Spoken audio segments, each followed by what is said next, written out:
Greetings and salutations, everyone. I do hope everyone is still doing well, and welcome to this night ending bonus. Before we jump into it, a couple quick links. As many of you know, I rely on Patreon, PayPal, channel membership, and the merch to help the channel to continue to grow and go. Links to Patreon, PayPal, and channel membership is in the description below.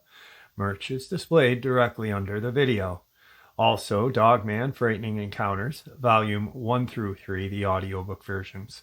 They were written and researched by Tom Lyons, narrated and produced by me, Jeff Nadolny. Those audiobooks are available on Audible, Amazon, and iTunes, links to which are also in the description as well. And finally, last but definitely not least, if you'd really like to help support this channel to continue to grow and go, simply subscribe. It does not cost a cent. Click that like button, takes half a second.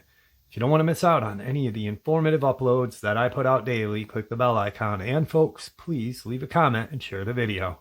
Why? Well, because all these things really do help this channel to continue to grow and go. They definitely do matter, and they are appreciated. And with that, I have taken far too much of your time. Let's jump in to this night-ending bonus upload, shall we?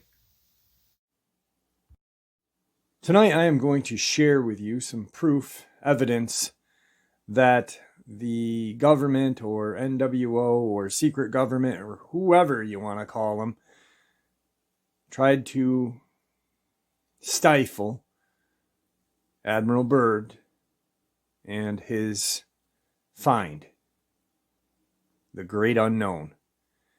And it proves that the government has been trying to silence anything that points to the paranormal, abnormal, supernatural for a long, long time. The greatest geographical discovery in human history, that enchanted continent in the sky, land of everlasting mystery. I'd like to see that land beyond the pole. That area beyond the pole is the center of the Great Unknown. Rear Admiral Richard E. Byrd. The above two statements by the greatest explorer in modern times, Rear Admiral Richard E. Byrd of the United States Navy, cannot be understood nor make any sense according to the old geographical theories. That the Earth is a solid sphere with a fiery core, on which both North and South poles are fixed points. If such was the case, and if Admiral Byrd flew for 1,700 and 2,300 miles respectively across North and South poles to an icy and snowbound lands that lie on the other side, whose geography is fairly well known, it would be incomprehensible for him to make such a statement, referring to this territory on the other side of the poles as the Great Unknown. Also, you'd have no reason to use such a term as land of everlasting mystery. Byrd was not a poet, and what he described was what he observed from his airplane during his Arctic flight 1,700 miles beyond the North Pole. He reported by radio that he saw below him not ice and snow, but land areas consisting of mountains, forests, green vegetation, lakes, and rivers, and in the underbrush saw a strange animal resembling a mammoth found frozen in an Arctic ice. Evidently, he had entered a warmer region than the icebound territory that extends from the pole to Siberia. If Byrd had this region in mind, he would have no reason to call it the Great Unknown, since it could be reached by flying across the pole to the other side of the Arctic region. The only way that we can understand Byrd's enigmatical statements is if we discard the traditional concept of the formation of the Earth and entertain an entirely new one, according to which his Arctic and Antarctic extremities are not convex but concave, and that Byrd entered into the polar concavities when he went beyond the poles.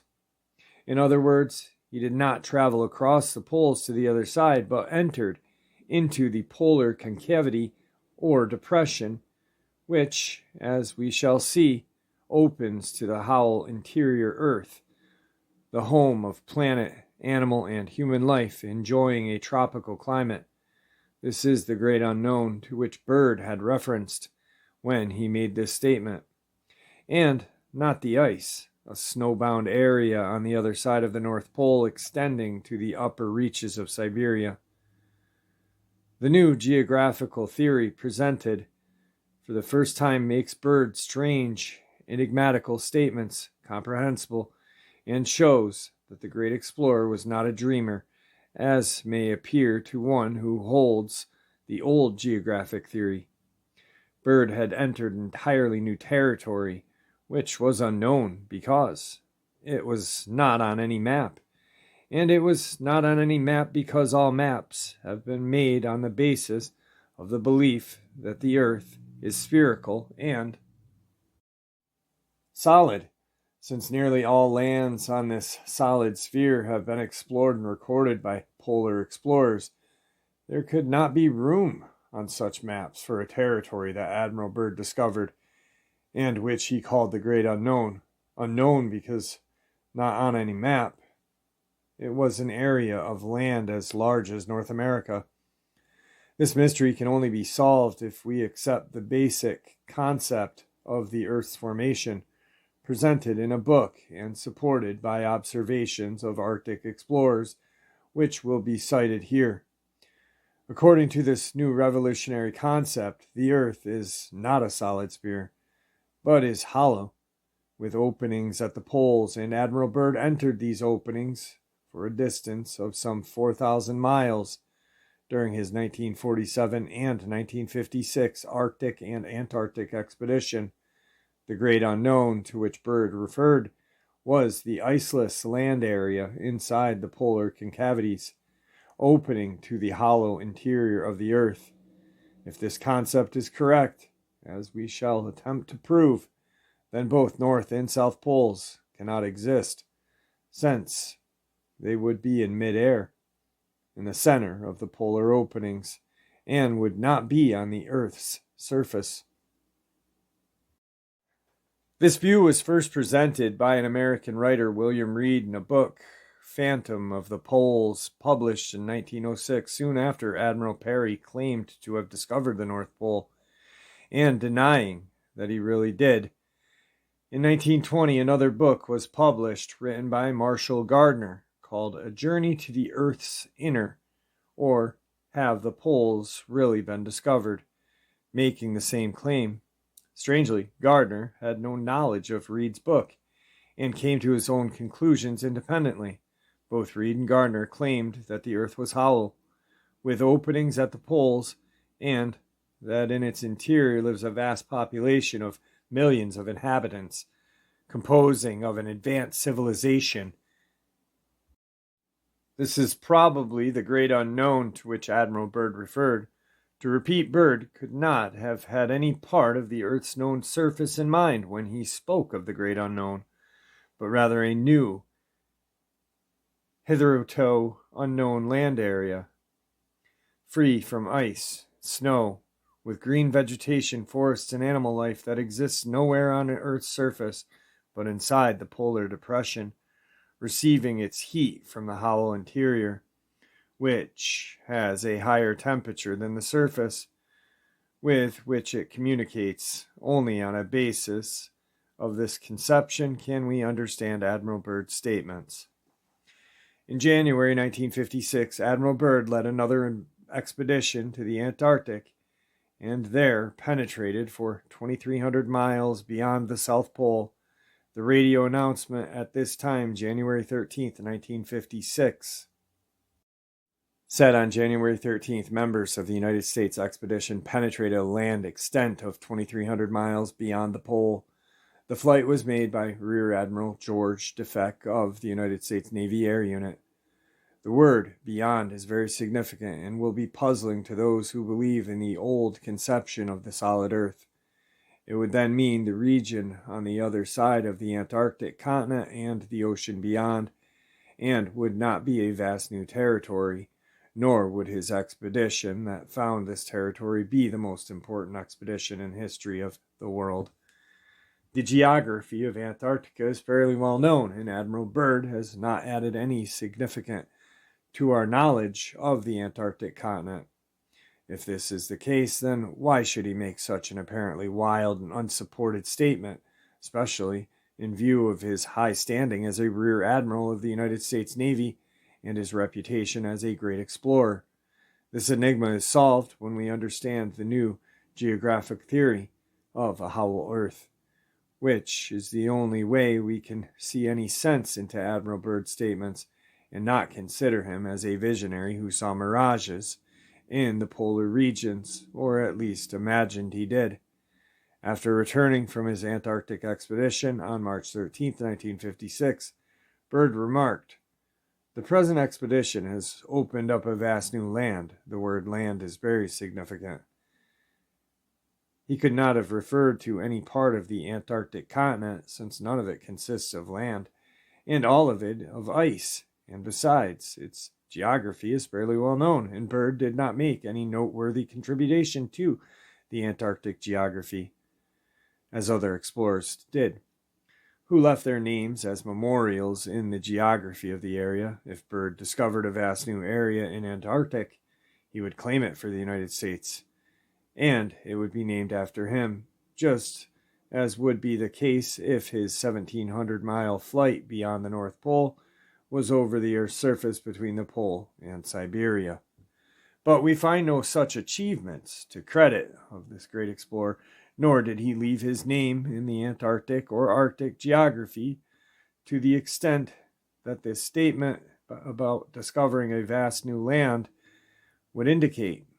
If his Antarctic expedition opened up a new immense region of ice on a frozen continent in Antarctica, it would not be appropriate to use the word land, which means an iceless region similar to that over which Byrd flew for 1,700 miles beyond the North Pole, which had green vegetation, forests, and animal life. We may therefore conclude that his 1956 expedition for 2,300 miles beyond the South Pole was over similar iceless territory not recorded on any map and not over any part of the Antarctic continent. The next year, in 1957, before his death, Byrd called this land beyond the South Pole, not ice, on the other side of the South Pole, that enchanted continent in the sky, land of everlasting mystery. He could not have used this statement if he referred to part of the icy continent of Antarctica that lies on the other side of the South Pole. The words everlasting mystery obviously refer to something else. They refer to the warmer theory not shown on any map that lies inside the South Pole opening leading to the hollow interior of the Earth. The expression that enchanted continent in the sky obviously refers to the land area and not ice, mirrored in the sky, which acts as a mirror, a strange phenomenon observed by many polar explorers who speak of a island in the sky or water sky, depending or whether the sky of polar regions reflects land or light. If Byrd saw the reflection of water or ice, he would not use the word continent, nor call it an enchanted continent.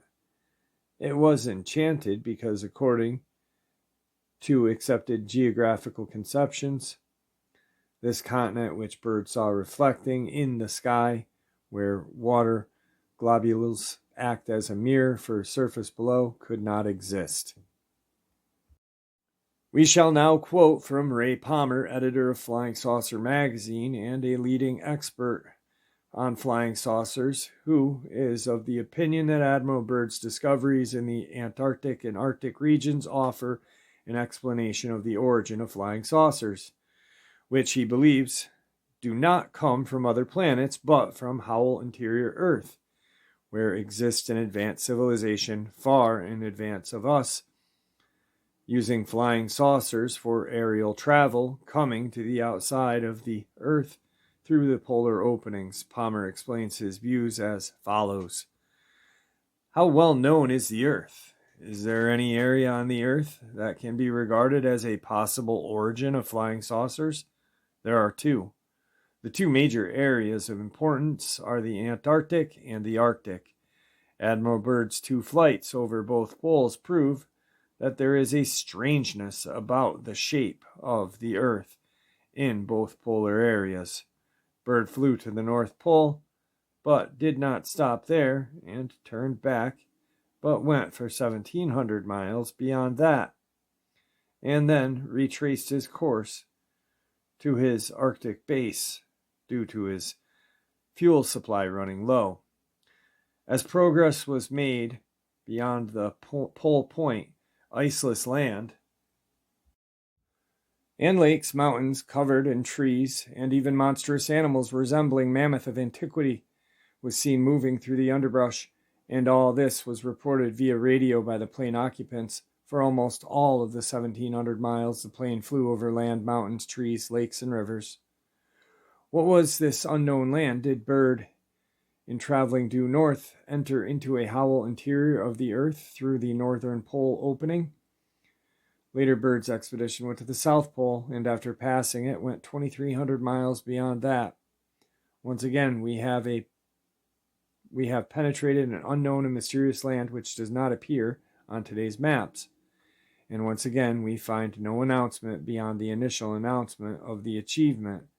And strangest of all, we find the world's millions absorbing the announcements and registering a complete blank insofar as curiosity is concerned. Here then are the facts. At both poles exist unknown and vast land areas, not in the least uninhabitable, extending distances which can only be called tremendous because they encompass an area larger than any known continent. The North Pole Mystery Land, seen by Byrd and his crew, is at least 1,700 miles across its traverse direction and cannot be conceived to be a narrow strip. It is an area perhaps as large as the entire United States. In the case of the South Pole, the land traversed beyond the pole included an area as big as the North America, perhaps the South Polar Continent. The flying saucers could come from these unknown lands beyond the poles. It is the opinion of the editor of Flying Saucer magazine that the existence of these lands cannot be disproved by anyone considering the facts of the two expeditions which have been outlined. If Rear Admiral Byrd claimed that his South Pole expedition was the most important expedition in history of the world, and if, after he returned from this expedition, he remarked, "The present expedition has opened up a new vast land," it would be strange and inexplicable how such a great discovery of new land area as large as North America, comparable to Columbus's discovery of America, should have received no attention and have been almost totally forgotten today. But that nobody knew about it, from the most ignorant to the most learned. The only rational explanation of this mystery is after the brief announcement in the American press based on Admiral Byrd's radio report. Further publicity was suppressed by the government in whose employ Byrd was working, and which had important political reasons why Admiral Byrd's historic discovery should not be made known to the world, for he had discovered two unknown land areas measuring a total of 4,000 miles across, and probably as large as both North and South American continents, since Byrd's planes turned back without reaching the end of his territory not recorded on any map.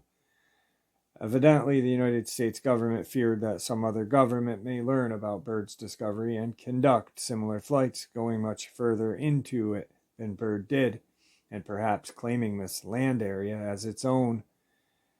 Commenting on Byrd's statement made in 1957, shortly before his death, in which he called the new territory he discovered beyond the poles that enchanted continent in the sky and land of everlasting mystery. Considering all this, is there any wonder that all nations of the world suddenly found the South Pole region, particularly, and the North Pole region, so intensely interesting and important, and have launched explorations on a scale actually tremendous in scope? Palmer concludes that this new land beyond Byrd's discovery, and which is not on any map, exists inside and not outside of the Earth, since the geography of the outside is quite well known, whereas that of the inside is not. For that reason, Byrd called it the Great Unknown, after discussing the significance of the use of the term beyond the pole of Byrd instead of across the pole to the other side of the Arctic and Antarctic region. Palmer concludes that what Byrd referred to was the unknown land area inside the polar concavity and connecting with the warmer interior of the Earth, which accounts for its green vegetation and animal life. It is unknown because it is not on the Earth's outer surface and hence is not recorded on any map.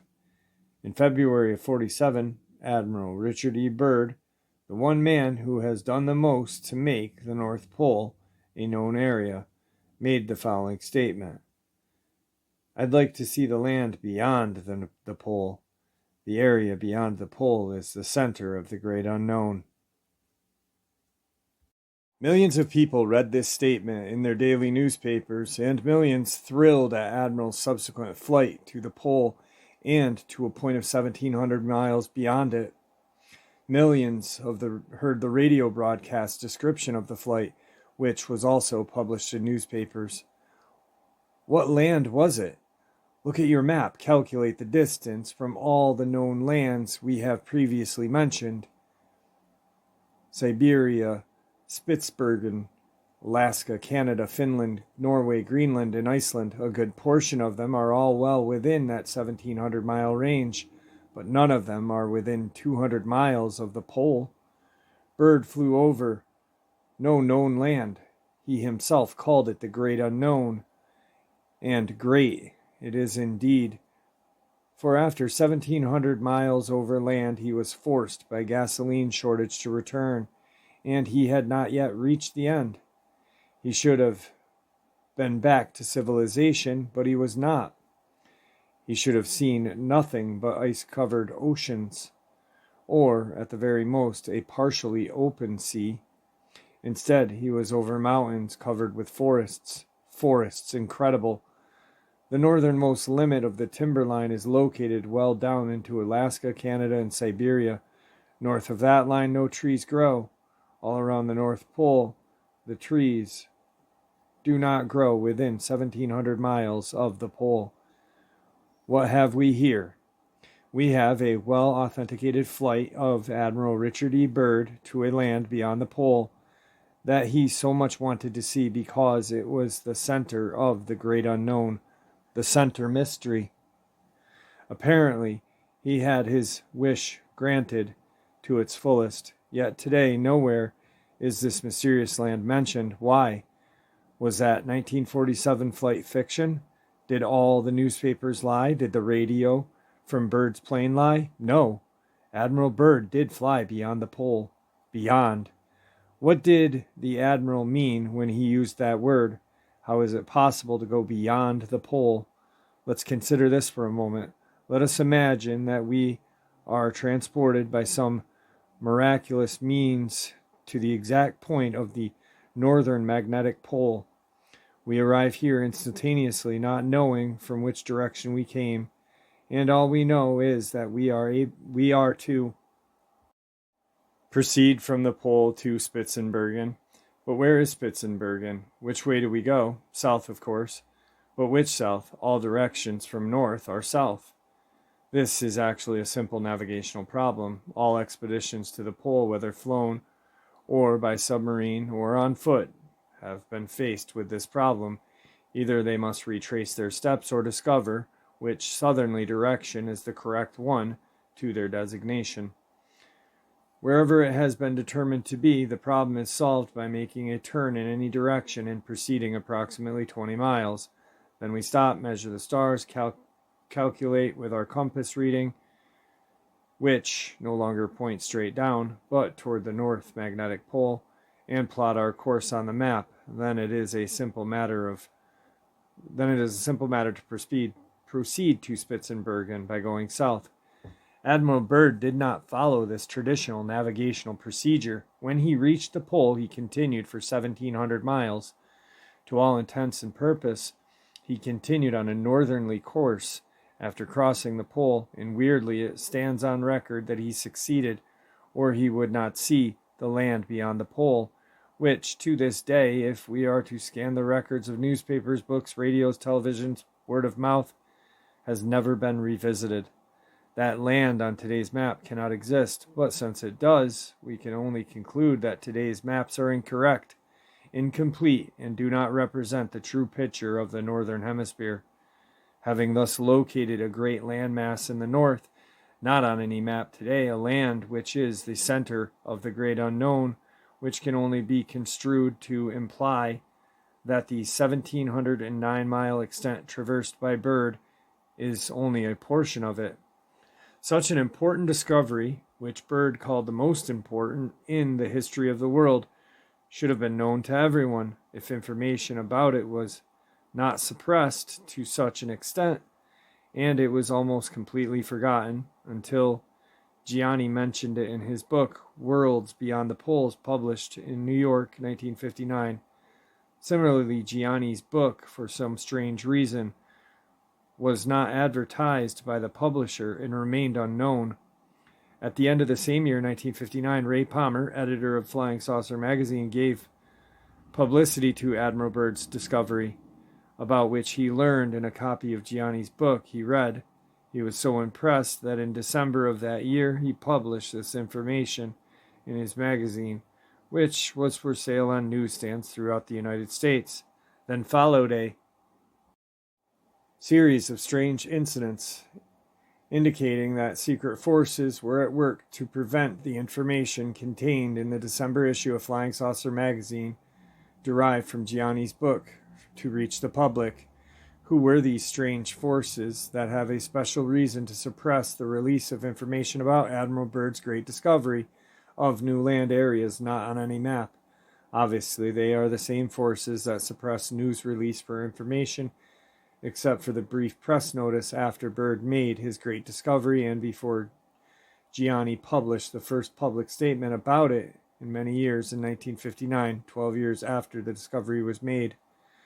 Palmer's announcement of Byrd's discovery in the Arctic and Antarctic was the first large-scale publicity since the time they were made and briefly announced, and so much more significant than Gianni's quotations and statements in his book that was not properly advertised and enjoyed a limited sale. For this reason, soon after the December 1959 issue of Flying Saucers was ready to mail to subscribers and placed on newsstands, it was mysteriously removed from circulation, evidently by the same secret forces that suppressed the public release of this information in 1947. When the truck arrived to deliver the magazines from the printer to the publisher, no magazine were found in that truck.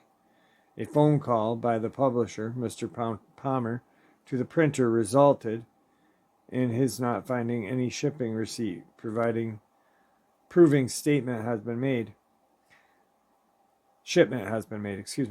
The magazines had been paid for. The publisher asked the printer return the plates to the press and run off more copies, but strangely the plates were not available and were so badly damaged that no reprinting could be made. But where were thousands of magazines that had been printed and mysteriously disappeared? Why was there no shipping receipt? If it was lost and the magazines were sent the wrong address, they would turn up somewhere, but they didn't. As a result, 5,000 subscribers did not get their magazine. One distributor, who had received 750 copies to sell on his newsstand, was reported missing, and 750 magazines disappeared with him.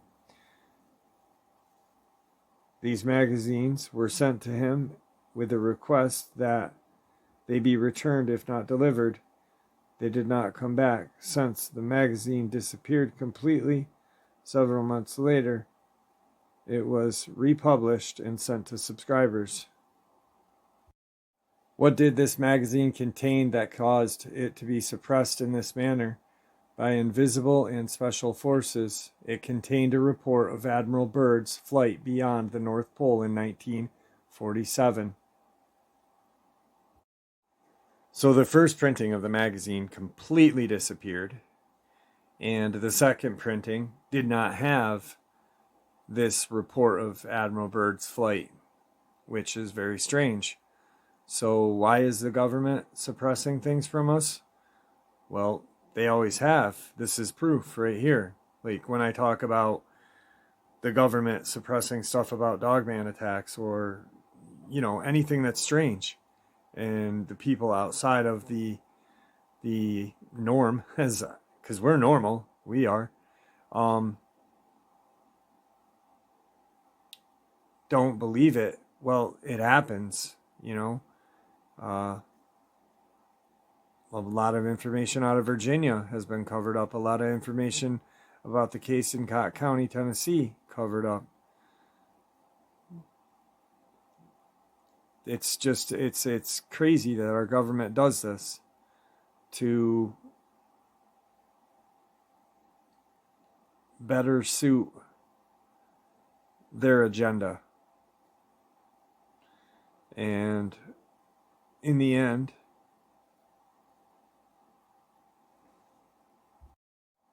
the government will always hide things from us that it wants to be kept secret. Might not even be our government, the government we know. It may be the secret government, NWO. Who knows? All I know is this is proof that it's been going on for a very long time, 80-something years, right here with proof. Admiral Byrd's recorded flight plan just mysteriously covered up and disappeared. And log. Go figure, right? And there you have it, folks. I hope you all enjoyed this night ending bonus as much as I enjoyed sharing it with you. I'd like to thank you all for supporting this channel. It is, after all, your support that helps this channel to continue to grow and go, and what gives us all a place and a chance to share our experiences judgment-free. Everyone is simply treated with the respect that we deserve. Please stay safe, happy, healthy, and ever vigilant, keeping an eye on our children, our pets, family, and our friends. These creatures are real. They are out there and dangerous. Share this information with those you love and care about, and it may just help save their lives someday. Until next time, never stop asking questions, never stop searching for the truth, and God bless you now.